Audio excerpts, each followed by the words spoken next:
Assalamualaikum warahmatullahi wabarakatuh. Halo, seklik Polda Lampung. Kembali lagi dengan saya Bribda Yunika di podcast Polda Lampung. Hari ini kami kedatangan tamu istimewa. Selamat siang, Bapak. Siang, Mbak. Boleh sedikit untuk memperkenalkan diri, Pak?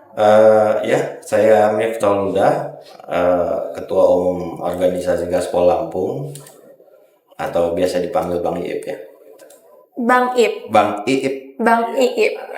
Nah, Bang Iip ini sekelik adalah seorang ketua organisasi Gaspol Lampung. Nah, apa sih Gaspol Lampung itu, Pak? Gaspol Lampung ini organisasi dari pengemudi transportasi online ya di Provinsi Lampung. Kita berdiri sejak 2017. Udah terdaftar juga di Kesbangpol Provinsi Lampung. Jadi kita termasuk organisasi yang lama lah ya, terlama di Ormas ya, berupa berbadan hukum yang terlama di Provinsi Lampung, asli dari Lampung, dan kita memang cuma ada di Lampung. Komunitas ojek online yang tergabung tuh apa saja, Pak? Ya semua sih ya. Di Gaspol tuh ada Grab, ada Gojek, ada Maxim, ada Shopee gitu. Sekarang ada Kurir juga, ada Gentry, jadilah gitu. Memang selama mereka siap bergabung dengan kami ya kita akomodir itu. Tanggal berapa Pak organisasi ini berdiri? 27 Oktober 27 Oktober 2017. 2017. Iya. Nah, sekarang kira-kira kan yang mencakup banyak nih Pak, ada yang udah Bapak sebutkan tadi. Itu udah ada berapa anggota Pak yang sudah tergabung dari 2017 sampai dengan sekarang? Kalau yang anggota yang pernah bergabung di kita tercatat di sekretariat kita itu masih ada 1.300-an ya, 1.300-an berapa gitu persisnya ada di sekretariat lah datanya, by name by address-nya ada. 1.300. Nah, lumayan banyak ya Pak ya. Iya. Nah, itu biasanya alasannya tuh apa buat ikut dalam organisasi ini? Yang pasti sesuai dengan tujuan masing-masing ya. Banyak hal, tapi yang paling utama adalah silaturahmi. Dan juga dulu waktu awal-awal Gaspol hadir ini kan karena kita menghadapi berbagai permasalahan di lapangan. Kita banyak ngadepin permasalahan yang namanya dengan angkot, dengan ojek pangkalan awal-awal dulu ya gitu. Sehingga kemudian kita berhimpun. Dulu kan awal-awal keberadaan transportasi online ini bakar-bakaran helm, bakar-bakaran jaket segala macam, bentrok lah di lapangan nih. Rebutan customer kan biasanya. Iya, karena memang sebuah anomali dalam sistem transportasi yang hadir saat itu ya transportasi online. Jadi memang ada sedikit mungkin belum siap untuk menerima itu.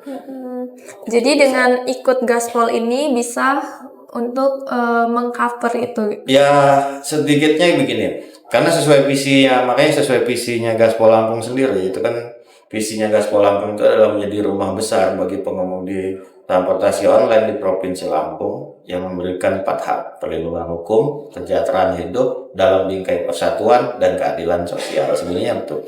Jadi pertama memang harus dikejar dulu adalah perlindungan hukum. Karena awal-awal keberadaan Gaspol dulu, saya pribadi banyak mendapat laporan dari kawan-kawan. Ada hampir hampir 70, jadi ada 67 atau 68, saya agak lupa persisnya, laporan kepolisian tentang kekerasan di lapangan terhadap transportasi online yang dilakukan oleh kawan-kawan dari ojek pangkalan dan angkot waktu itu, yang itu belum ditindaklanjuti oleh kepolisian. Sehingga kemudian berbagai data itu kita himpun dan kemudian kita laporkan ke Komisi 3 DPRD Kota Bandar Lampung saat itu. Jadi itu adalah satu bentuk, sehingga kemudian adalah hearing, kita dipertemukan berbagai pihak tuh dari asosiasi ojek pangkalan, beca, semuanya sampai ke angkot kita pertemukan di satu tempat, dan kemudian akhirnya buat konsesi, buat kesepakatan bahwa pengambilan penumpang itu radiusnya di 500 meter, itu nggak boleh ngambil penumpang dari pangkalan-pangkalan mereka. Itu dulu kesepakatan dari awal itu difasilitasi oleh Komisi 3 dulu. Jadi itulah salah satu kehadiran organisasi kita di awal-awal itu gitu. Dan memang sesuai target ya Pak ya. Dengan tujuan kita tuh adalah agar damai gitu. Tidak ada lagi bentrok antara ojek pangkalan maupun ojek online. Iya. Ya sebenarnya online ini adalah satu keniscayaan ya. Mau nggak mau memang semuanya kan larinya namanya teknologi dan Iya. zaman itu Lebih arahnya ke mempermudah situ. juga. Makanya kemudian langkah pertama itu damai dulu. Langkah berikutnya yang saya dan kawan-kawan lakukan dulu mengedukasi teman-teman yang ojek pangkalan dan lain-lainnya itu untuk kemudian ikut aja ke maksudnya ke transportasi online ini gitu loh. Walaupun ya di perjalanannya ternyata memang ya nanti bisa kita bahas ya masalah ternyata nggak pula bagus-bagus amat juga ternyata online ini kalau nggak ada aturannya kan gitu. Ya kayak gitulah ya namanya sebuah apa namanya perjalanan gitu. Ya memang berarti memang semuanya harus ada aturannya Harus ada agar aturan. sesuai dengan aturan dan Iya, kalau nggak ada tertib. aturan kan dari mbaknya juga dari polisi, kawan-kawan polisi kalau ada masalah bingung nih yang salahnya Iya. di mana kan gitu. Benar, kita memang harus ada SOP. Harus ada namanya. SOP. Iya, berarti ikut dalam organisasi ini bukan cuma untuk seru-seruan ya Pak ya, tapi memang untuk bisa untuk menjadi keamanan juga, untuk menghindari dari konflik-konflik itu. Ya, jadi memang kebersamaan di organisasi itu bukan sebatas untuk apa namanya seru-seruan ya, bukan berarti ya ada juga seru-serunya lah ya, cuma lebih kita berhimpun itu adalah untuk bisa menghasilkan hal yang lebih positif, lebih bermanfaat. Iya. Nah ini kan di bulan Ramadan nih Pak. Biasanya kan jalanan tuh lebih padat dan lebih rawan gitu kan Pak. Nah pernah nggak sih Pak dapat laporan salah satu driver dari anggota Bapak tuh kayak mengalami suatu problem lah di jalan gitu. Terus gimana gitu cara kebersamaannya? Kalau sebenarnya dia kalau namanya rawan tuh bukan hanya bulan Ramadan ya, dari hari-hari biasa juga memang selalu ada titik-titik rawannya, selalu ada. Apalagi memang kendaraan ini sekarang kan cepet bener nih, kendaraan bukan cuman begal ya, maling sebentar kayak kemarin kejadian Kampung Baru kayaknya cuman berapa detik itu udah lewat tuh motor kan gitu. Nah posisi-posisi seperti itu ya kita ini cuma bisa menghimbau, menyampaikan kawan-kawan ya gunakan kunci ganda. Walaupun memang agak sulit sih Mbak ya. Kita cuma nganter orderan, pikir kan sebentar doang nih masuk ke dalam. Jadi misalnya masuk kayak di Kampung Baru kan cuma masuk nganterin sebentar tuh, cuma 3-4 menit lah dia ke dalam berpikir, dan ternyata memang posisi memang lagi apes sekali yang pas orang yang tukang metik yang mungkin lewat dilihat motor depan jalan dia langsung disambar gitu kan. Jadi memang harusnya memang kunci ganda. Memang disarankan itu untuk kunci ganda gitu ya. Terutama motor-motor yang udah lunas tuh kunci ganda loh. Gak ada asuransi ya soalnya. Iya. Tapi memang bukan cuman ojek online sih, kayak pengemudi biasa juga memang harus kunci ganda kalau mau kemana-mana ada yang daerah-daerah yang lumayan sepi gitu. Iya Pak.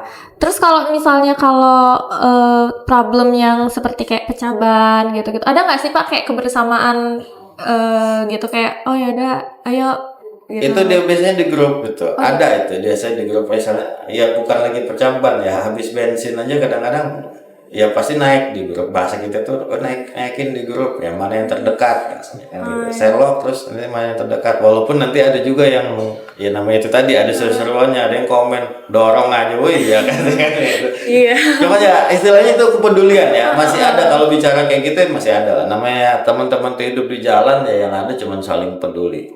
Sisanya siapa lagi yang mau peduli kalau bukan dari kitanya sendiri kan. Jadi bukan yang tegang aja gitu kan ya Pak ya.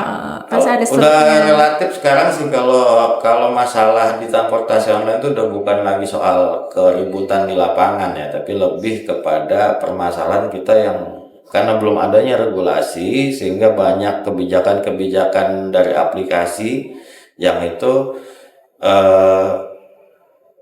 sangat menyengsarakan itu loh. Banyak hal seperti tahu-tahu keluar yang namanya hemat-hemat ya kan, berbayar pula rencananya. Jadi si driver ini bayar dulu, jadi sekian aplikasinya berbayar lah bahasa, daftar ikut di situ program itu, nanti dia bayar tiap malam, dapat berapa orderan dia bayar kayak gitu. Bayar itu bayar ke Dipotong aplikasi. rekeningnya, iya dibayar ke aplikasi. Makanya saya selalu sampaikan, ya negosiasi ya, saya negosiasikan. Kalau mau seperti itu, yang biaya jasa aplikasinya jangan dipotong, saya bilang nggak apa-apa gitu. Jadi nanti larinya ke arah sewa aja nih, per sewa aplikasi. Tapi biaya jasa aplikasi yang sesuai Permen Hub 12 itu jangan diambil. Sebenarnya ada poin-poinnya di situ sih gitu. Banyak hal, walaupun ada juga yang tetap di daerah lain tuh, makanya banyak demo-demo ya, karena menurut mereka jasa potongannya masih diminta lagi sewa aplikasinya lagi, seperti itu, double. Belum lagi ditambah bayarannya yang luar biasa murah, Mbak. Jadi intinya penghasilan itu banyak dipotong-potong dari aplikasi Iya, gitu ya Pak? banyak aplikasi. Ya gitulah aplikasi. Dengan maunya mereka begitu. Walaupun mau dibilang melanggar ya nggak melanggar memang. Karena memang belum ada aturannya. Gimana mau dibilang melanggar? Nah Pak, kan selama ini tuh kita tuh beranggapan kalau ojol itu kerja sendiri gitu. Tapi lewat organisasi ini tuh kita tuh bisa lihat sisi lainnya gitu dari ojol gitu. Apa sih yang pengen Bapak tunjukin ke masyarakat soal citra organisasi ojol, yaitu Gaspol itu sendiri, Pak? Gaspol Lampung itu dari awal selalu berkomitmen untuk memberikan kontribusi nyata kepada masyarakat. Jadi dulu kita ada kegiatan sedekah nasi bungkus tiap hari Jumat ya, kita berbagi nasi bungkus, dan itu adalah dari sumbangan dari kawan-kawan dari per ojek online dulu ya gitu. Itu salah satunya untuk pendekatan ke masyarakat kayak segala macam, bahwa kita ada loh gitu. Sebenarnya untuk mengenalkan juga ke masyarakat, ditambah sambil belajar sedekah gitu loh. Saya selalu sampaikan ke kawan-kawan, mohon maaf ini ya gitu loh, kita ini kawan-kawan tukang ojek ini kalau mau bicara sedekahnya nunggu kaya kayaknya berat bos, sampai meninggal mungkin jangan-jangan nggak sedekah kita ini kan gitu. Tapi kalau cuman sedekah seminggu 10.000 kayaknya cukup lah ya gitu loh. Nah cuma kalau cuman 10.000 cuman dapat nasi 1 bungkus ya kan, kita jalan baru 1 meter 2 meter ketemu orang, kita kasih, selesai kerjaan ini, kan kurang asik nih gitu. Tapi kalau ada 100 orang berkumpul bawa 10.000, bawa 100 nasi bungkus, kita keliling, kita bagiin, kerasa. Iya, dan lebih banyak dan sisi arahnya juga lebih dapat. Sebenarnya dulu konsepnya begitu awal ya kan. Ya itu salah satu edukasi dari kami organisasi untuk namanya sedekah. Sedekah itu jangan nunggu kaya. Sedekah, karena kalau kata Nabi kita, ya sedekahlah kalau mau dimudahkan kan. Karena dengan sedekah kan kita segala urusannya dimudahkan, diberikan kesehatan kan gitu. Doanya kan selalu begitu.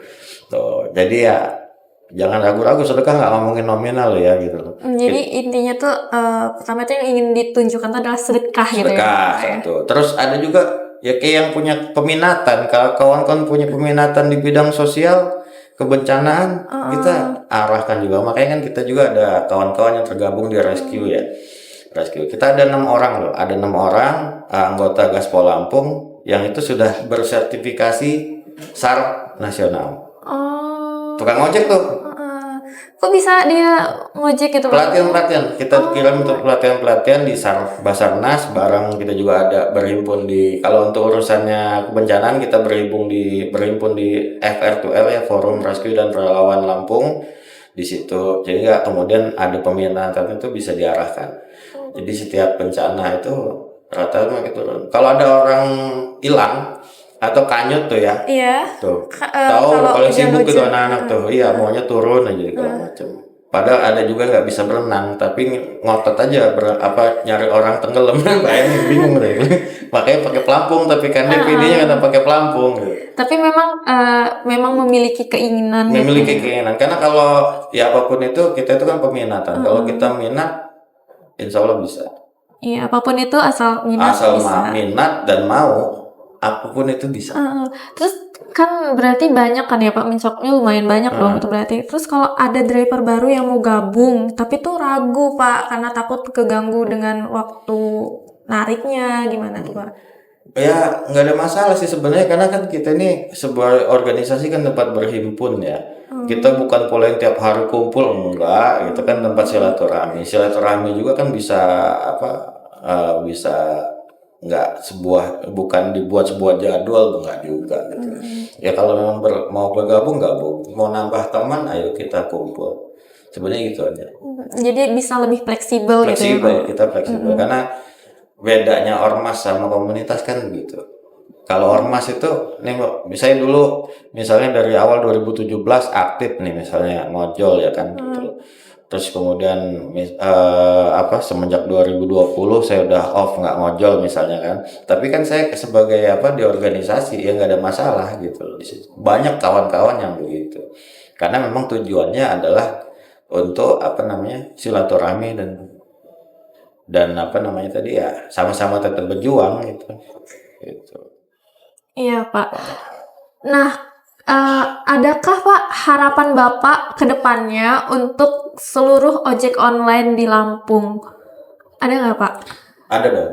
Apa Pak? Boleh disampaikan? Ya, kawan-kawan pengemudi ojek online di Lampung ini saya tetap berharap untuk selalu jaga situasi dan kondisi yang kondusif untuk Provinsi Lampung, menjaga situasi keamanan ketertiban masyarakat yang baik, juga bekerja sama dengan pihak kepolisian untuk menjaga setiap potensi-potensi masalah di lapangan, bisa memberikan informasi jika ada kecelakaan dan lain-lain ya kan, bisa kerja sama di situ.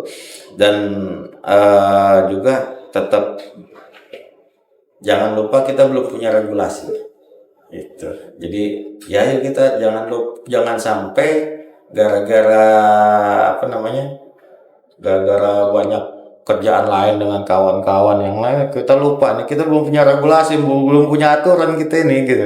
Kita harus tetap berjuang. Kita dari dulu selalu berjuang untuk nuntut regulasi sampai mana-mana, Mbak, ke Jakarta dan lain-lain. Jadi memang kita selalu minta pemerintah hadirkan regulasi. Ya, semoga segala niat baik Bapak dan kawan-kawan ojek online lain itu bisa direalisasikan. Amin. Demikianlah podcast hari ini. Terima kasih kepada Bapak yang sudah meluangkan waktu untuk hadir. Kami akhiri. Wassalamualaikum warahmatullahi wabarakatuh. Waalaikumsalam warahmatullahi wabarakatuh. Audio Jungle.